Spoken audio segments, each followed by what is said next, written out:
탄수화물이요, 우리 장기에 끼치는 영향력이 생각보다 대단하거든요. 그 첫 번째 타겟이 바로 우리 몸의 화학 공장인 간입니다. 아, 간이요. 이 간은 보통 독소를 빼주는 해독기관으로 우리가 알고 있는데 이게 탄수화물하고 무슨 관계가 있습니까? 간은 우리 몸에서 수백 가지 넘는 일을 처리하는 가장 바쁜 장기거든요. 우리가 빵, 떡, 면 이런 밥 같은 탄수화물을 많이 먹으면 이미 에너지는 충분한데도 포도당이 계속 들어오게 되죠. 이때 간은 이렇게 판단합니다. 이거 지금 안 쓰네? 그럼 일단 저장해야지. 근데 중요한 건 포도당은 그대로 저장이 안 돼요. 그래서 간이 포도당을 지방으로 싹 바꿔서 차곡차곡 쌓아둡니다. 아, 그러니까 간이 우리가 먹는 탄수화물을 지방으로 바꾸는 일을 한다 이거군요. 네, 맞습니다. 이 과정이 반복되면 간에 기름이 꽉 끼는 지방간이 되고 결국 대사 기능이 뚝 떨어지면서 아무리 굶어도 살이 안 빠지는 최악의 상태가 되는 거죠. 더 큰 문제는 그 다음입니다. 간이 온종일 탄수화물을 지방으로 바꾸는 이 특근 작업에 시달리다 보니까 정작 본업인 독소 해독이나 노폐물 배출은 뒷전이 될 수밖에 없거든요. 공장에 과부하가 걸리니까 몸은 더 붓고 신진대사는 바닥을 치는 악순환이 반복되는 건데요. 결국 피는 탁해지고 몸은 늘 피곤한 상태가 되는 거죠. 그런데 여기에서 끝이 아닙니다. 우리 영양분의 대부분을 흡수하는 소장의 모양까지 변화시키는 게 탄수화물입니다. 소장의 모양이 변해요? 그건 또 무슨 말씀이에요? 굉장히 흥미로운 연구가 있는데요. 정제된 탄수화물을 많이 섭취할수록 소장의 육모 길이가 더 길어지고요. 촘촘해진다는 결과가 있습니다. 이렇게만 말씀드리니까 뭐가 문제인지 잘 모르시겠죠? 소장의 육모가 길어진다. 그러면 뭐 어떻게 되는 거예요? 네, 이 소장은 음식물을 흡수하는 일종의 발매트라고 보시면 되는데요. 한번 생각해 보세요. 매트의 털이 길고 촘촘할수록 물기를 더 쫙쫙 빨아들이겠죠. 네. 즉, 육모가 길어지면 같은 양을 먹어도 남들보다 영양분을 훨씬 더 많이, 더 빠르게 흡수하게 된다는 이야기입니다. 그러면 남들은 한 그릇 먹고 절반만 흡수할 때 육모가 길면 한 그릇을 통째로 다 지방으로 저장해 버린다 뭐 이런 거잖아요. 네, 맞습니다. 그렇게 되면 조금만 먹어도 살이 더 쉽게 찌고요. 에너지가 빨리 흡수되니까 금방 배고픔을 느끼는 체질이 되는 거죠. 특히 이 에너지를 우리 몸은 복강내, 즉 복부 쪽에 가장 먼저 저장하려고 하기 때문에 배부터 먼저 나오게 되는 겁니다. 예. 사실 이동숙님의 검사 결과만 봐도 정확히 알 수가 있는데요. 복부와 상체 쪽에 지방이 집중적으로 몰려 있어서 체형 변화가 굉장히 망가져 있는 상태로 확인이 되고 있습니다. 아니, 저는 탄수화물이 장기의 구조까지 바꾼다. 이거는 생각도 못했어요. 그렇죠, 놀랍죠. 네. 그런데 이 이야기도 해드려야 할 것 같아요. 이재원 아나운서님, 제가 말하는 위치에 스티커를 하나씩 더 붙여주시겠어요? 아, 예, 알겠습니다. 피부에 붙여주시고요. 얼굴, 피부, 여기, 뇌에도 붙여주세요. 예, 폐에도 붙여주시고요. 예. 다 됐습니까? 네. 예. 아니, 이렇게 되면 온몸이 다 탄수화물의 영향을 받는다 뭐 이겁니까? 맞습니다. 이 우리가 무심코 먹는 탄수화물은 특정 장기 하나가 아니라 사실 우리 몸 전체를 동시에 늙게 만들 수 있습니다. 특히 이 폐와 뇌도 예외가 아닌데요. 예를 들어서 탄수화물을 많이 먹어서 혈당이 계속 높아지면 우리 몸의 끈적한 당이 단백질에 달라붙는 현상이 생기는데요. 이게 폐에서는 폐 조직을 딱딱하게 만들어서 숨쉬는 기능을 떨어뜨릴 수가 있고 또 뇌에서는 혈관과 신경을 손상시키면서 기억력 저하나 인지기능 저하로 이어질 수 있습니다. 네, 맞습니다. 이거를 우리가 당화 반응이라고 하는데요. 쉽게 말하면 우리 몸이 설탕에 절여지듯이 점점 굳어지는 과정입니다. 문제는 이게 한번 시작되면요, 계속 쌓이면서 노화를 더 빠르게 만든다는 거죠. 이게 또 진짜 무서운 게요, 우리 피부를 탱탱하게 지켜주는 콜라겐을 공격을 해서요, 딱딱하게 굳게 만들고요. 그럼 피부 탄력은 뚝 떨어지고 주름은 깊어지면서 겉모습을 확 늙게 보이게 만들어버리는 거죠. 그러면 정리해 보면 탄수화물이 간을 기름지게 하고 소장 모양을 바꿔서 살찌는 체질을 만들고 이젠 노화까지 앞당긴다. 야, 정말 우리 몸을 안팎으로 야금야금 파괴하는 무서운 적이었어요. 네, 이 적이 더 무서운 이유는 단순히 몸을 망가뜨리는 데서 끝나는 게 아니라는 겁니다. 이렇게 탄수화물로 체중이 과도하게 증가하면 신체 균형이나 움직임 자체가 제한되기 때문에 작은 실수도 큰 사고로 이어질 수 있는데요. 실제로 해외에서 이와 관련된 안타까운 사고가 있었습니다. 한 남성이 사실혼 관계였던 60세 여성의 몸에 깔려서 사망하는 일이 있었습니다. 어휴. 보도에 따르면 이 여성의 체중이 100kg이 넘는 것으로 전해졌는데요.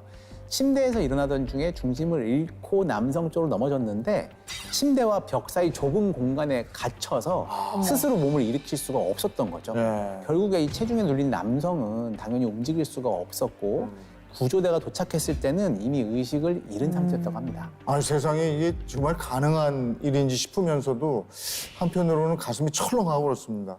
내 몸을 무겁게 짓누르는 이 지방들이 결국 나와 내 가족의 생명까지 위협하는 소리 없는 흉기가 될 수 있다. 오, 이거 정말 무서운데요. 네, 맞습니다. 그런데 더 무서운 거는요. 이 비극의 시작이 우리가 매일 먹는 밥 한 공기, 빵 한 조각 같은 탄수화물에서 시작된다는 점이에요.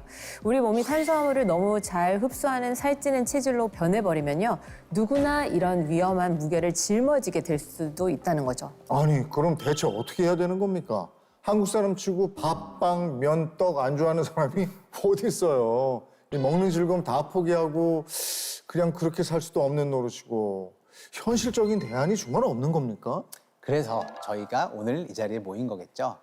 평생 탄수화물을 끊고 살 수는 없으니까 우리 몸이 탄수화물을 받아들이는 방식을 바꿔줄 수 있다면 얘기는 달라지게 됩니다. 탄수화물을 아예 끊는 게 아니고 몸에서 받아들이는 방식을 바꾸는 거면 누구라도 시도해 볼 수 있겠는데요. 그럼요. 굶어서 빼는 방식이 아니라서 누구나 현실적으로 시도해 볼 수 있는 방법인데요. 우리가 탄수화물을 먹더라도 우리 몸에 쌓이기 전에 그 흐름을 조절해 주는 거거든요. 이미 체중 관리 부문에서 주목받고 있는 성분입니다. 그래서 올 여름 내장 지방을 관리해 무너진 허리라인을 되살려줄 오늘의 어벤져스는 바로 락토바실러스 가세리 BNR17입니다.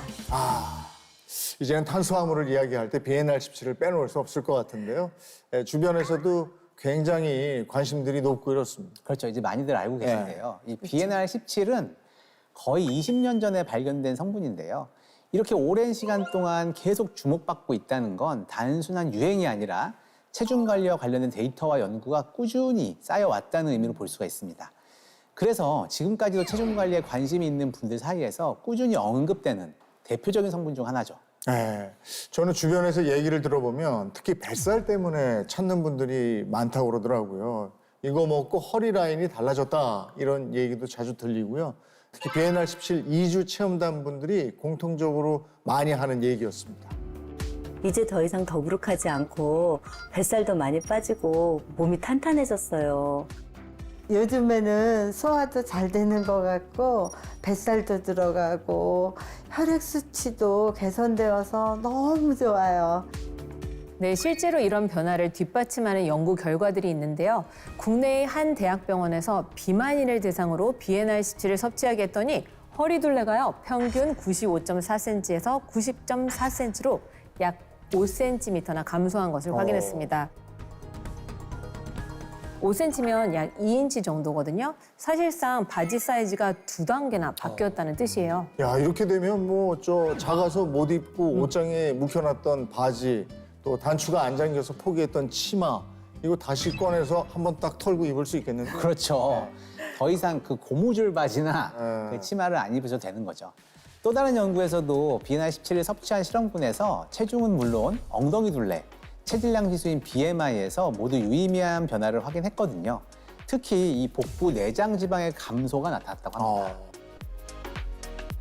이게 찌기는 쉬워도 빼기는 정말 어려운 게 뱃살인데 정말 대단한 변화입니다. 이게 다 BNR17의 탄수화물 흡수를 억제해주기 때문인데 맞는 거죠? 네, 맞습니다. 이 기전에 대한 원리는 생각보다 단순하면서도 아주 영리한데요. 우리가 밥이나 빵을 먹으면 우리 몸속 효소들이 얘네를 아주 잘게 쪼개거든요. 이걸 단당류라고 합니다.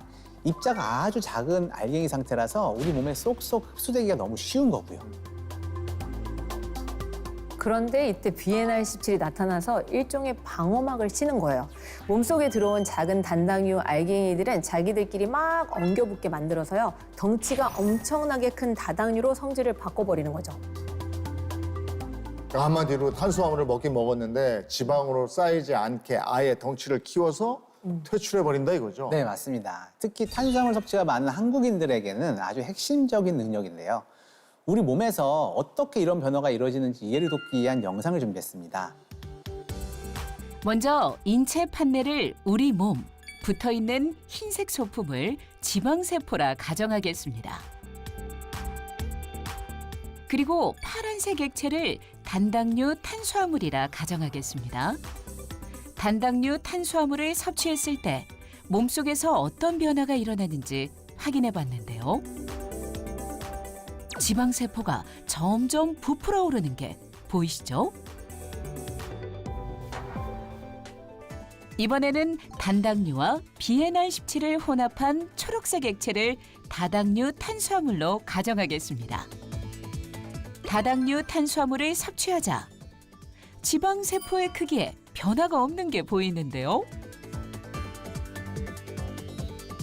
BNR17이 단당류를 다당류로 전환시켜 지방세포에 흡수되지 않고 체외로 배출되는 것이 확인됐습니다. 이러면 확실히 몸에 흡수되는 탄수화물이 훨씬 줄어들겠는데요. 네, 맞습니다. 이 12주 동안 같은 종류의 탄수화물을 먹이고 BNR17을 섭취한 쥐와 섭취하지 않은 쥐의 대변을 관찰했습니다.